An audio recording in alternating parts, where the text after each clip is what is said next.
So another victory that we've seen in the local policy space is the 1115 reentry waivers.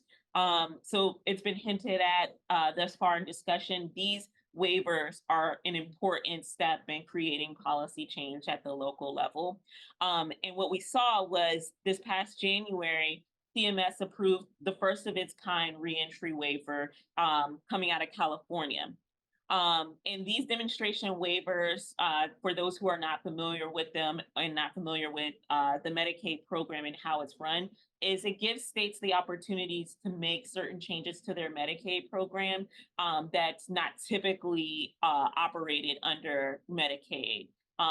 So you can do certain innovations, you can get certain flexibilities all under these demonstration waivers. And so this particular demonstration waiver would allow individuals who are re-entering their community and exiting jail or prison to have access to their Medicaid benefits between 30 and 90 days prior to release, which is again huge. 90 days is wonderful. Like I said, 30 was our target for legislation.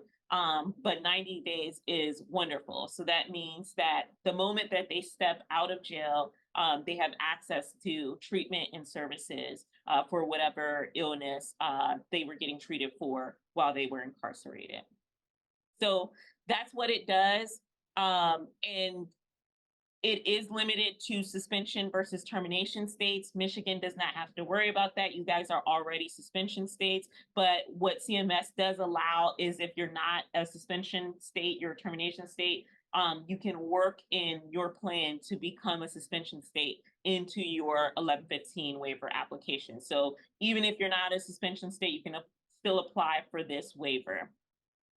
And it allows states to provide a minimum set of Medicaid covered services to individuals, like I said, up to 90 days preceding their release. I'll go over what that minimum set of services is. So what's next for this policy? CMS approved the California waiver, as I said, to start, and then it released guidance on how other states can take advantage of this waiver. And so what we saw is later this year, Washington was approved as well.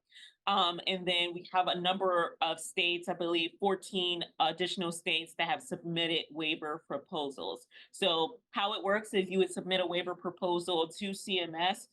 They would work to get it approved, and then the state will work to implement that policy.